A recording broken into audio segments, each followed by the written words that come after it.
नमस्कार, दीप्स किचन मराठीमध्ये मी दीपाली आपलं मनापासून स्वागत करते। चला तर मग आजच्या आपल्या रेसिपीला सुरुवात करूयात। आज मी तुम्हाला अगदी साध्या सोप्या पद्धतीने मटण सुक्क कसं करायचं ते दाखवणार आहे। तर त्यासाठी आपल्याला काय साहित्य लागतं ते आपण पाहूयात। मटण सुक्क करण्यासाठी मी इथे अर्धा किलो मटण घेतले। मटण स्वच्छ धुवून घेतलेलं आहे। 3 मीडियम साइजचे कांदे बारीक कट करून घेतलेले आहेत। कढीपत्ता घेतलाय, अर्धा चमचा हळद, अर्धा चमचा मटन मसाला घेतलेला आहे, 1 चमचा धने पावडर, 1.5 चमचा माझा घरगुती कांदा लसूण मसाला आहे। तुम्हाला जर हळद, धने पावडर, कांदा लसूण मसाला आणि लाल तिखट हवं असेल तर वरील दिलेल्या व्हॉट्सअप नंबरवर तुम्ही ऑर्डर करू शकता। एक लहान साईजचा कांदा मी कट करून घेतलेला आहे, 1.5 चमचा आलं लसणाची पेस्ट, 1 चमचा लिंबाचा रस घेतलाय। आपण टोमॅटो वापरलेला नाहीये त्यामुळे मी लिंबाचा रस घेतलाय। तुम्हाला जर टोमॅटो वापरायचा असेल तर एक लहान साईजचा टोमॅटो तुम्ही वापरू शकता। थोडी बारीक चिरलेली कोथिंबीर, मीठ आणि तेल लागणार आहे। सगळ्यात आधी आपण हे मटण शिजायला ठेवूया। मी ते मटण घेतलंय, त्यामध्ये आपण हळद घालूया आणि मीठ घालायचे। मीठ मी आत्ताच घातले, जर कमी पडलं तर आपण नंतरही घालू शकतो। आता हळद मीठ मी व्यवस्थित मटणाला लावून घेते।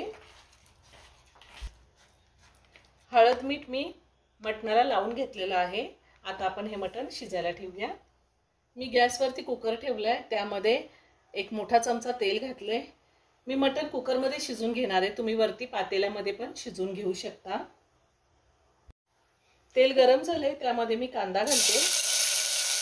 कांदा मी 2 मिनिटं परतून घेणार आहे। आपल्याला जास्त लाल करायचा नाही, कांदा थोडा ट्रान्सपरंट होईपर्यंत परतून घ्यायचा आहे।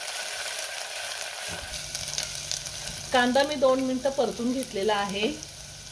आता ह्यामध्ये हळद मीठ लावलेलं मटण घालायचे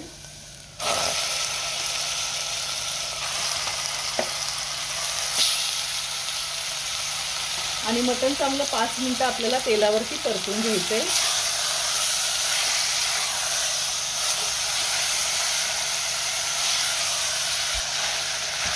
मटण किंवा चिकन दोन्हीपैकी काहीही असू दे, सुरुवातीचे 5 मिनिटं हाय फ्लेमवरती चांगलं परतून घ्यायचं, म्हणजे खूप छान टेस्ट येते। 5 मिनिटं मी मटण चांगलं परतून घेतलेलं आहे। आता आपल्याला ह्यामध्ये पाणी घालायचे। आपल्याला मटण सुक्क करायचे त्यामुळे जास्त पाणी नाही घालायचं। साधारण मी 1 ग्लास पाणी घातलेलं आहे। तुम्हाला जर मटणचा स्टॉक काढायचा असेल जास्त तर तुम्ही जास्त पाणी घालू शकता। आता पुन्हा सगळं व्यवस्थित मिक्स करून घेतलंय आणि झाकण लावून कुकरच्या मी 5 शिट्ट्या घेणार आहे।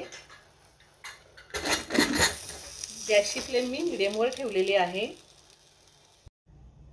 कुकरच्या 5 शिट्ट्या झाल्यात, कुकरचं प्रेशरही पूर्ण निघून गेलेलं आहे। मी झाकण काढते, मटण व्यवस्थित शिजलेलं आहे। मी गॅसवरती पॅन ठेवलाय, त्यामध्ये 2 चमचे तेल घातलंय। तेल गरम झालंय, त्यामध्ये मी कांदा घालते।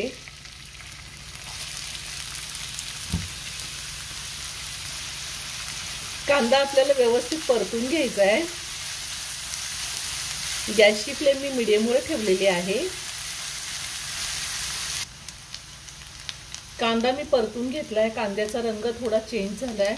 आता आपल्याला ह्यामध्ये आलं लसणाची पेस्ट घालायची आहे, त्यातच कढीपत्ता घालूया। तुम्हाला जर कढीपत्ता नसेल घालायचा, नाही घातला तरीही चालेल। आता आपण हे व्यवस्थित परतून घेऊया। आलं लसणाची पेस्ट घातल्यावर मी 2 मिनिटं चांगलं परतून घेतलंय, म्हणजे आलं लसणाचा कच्चा वास निघून जातो। आता आपल्याला ह्यामध्ये पावडर मसाले घालायचे। आपण हळद मटण शिजवतानाच घातलेली होती, त्यामुळे मी आता हळद घालत नाही। मटण मसाला, धने पावडर, कांदा लसूण मसाला, थोडी बारीक चिरलेली कोथिंबीर आणि लिंबाचा रस। तुम्ही जर टोमॅटो वापरणार असाल तर कांदा परतून झाल्यावर टोमॅटो 2 ते 3 मिनिटं चांगला परतून घेऊ शकता। आता हे पुन्हा मी व्यवस्थित मिक्स करून घेते। आता ह्यामध्ये मी अगदी थोडंसं मीठ घालणार आहे। आपण मटण शिजवताना मीठ घातलेलं होतं, अगदी थोडं मीठ घालते मी।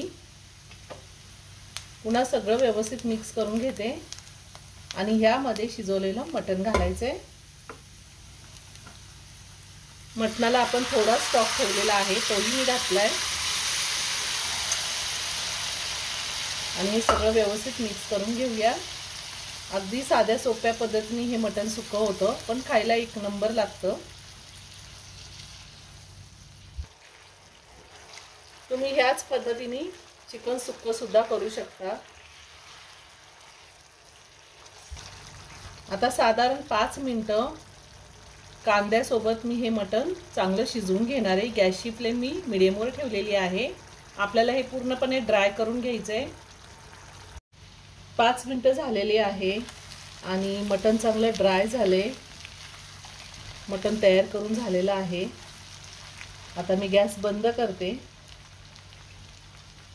वरतून थोडी कोथिंबीर घालते आणि एका प्लेटमध्ये मटण सुक्क काढून घेते। खूप छान झाले।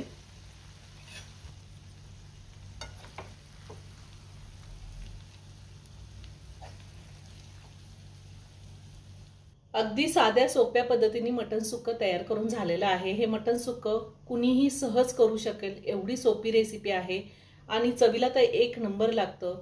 आपण हे मटण सुक्क चपाती, भाकरी किंवा भात कशासोबतही खाऊ शकतो। तुम्ही नक्की करून पहा। व्हिडिओ जर आवडला तर व्हिडिओला लाईक आणि शेअर करायला विसरू नका। रेसिपी आवडली असेल तर कमेंट करून नक्की कळवा। पुन्हा भेटूया अशाच एका छानशा साध्या आणि सोप्या रेसिपी बरोबर। धन्यवाद।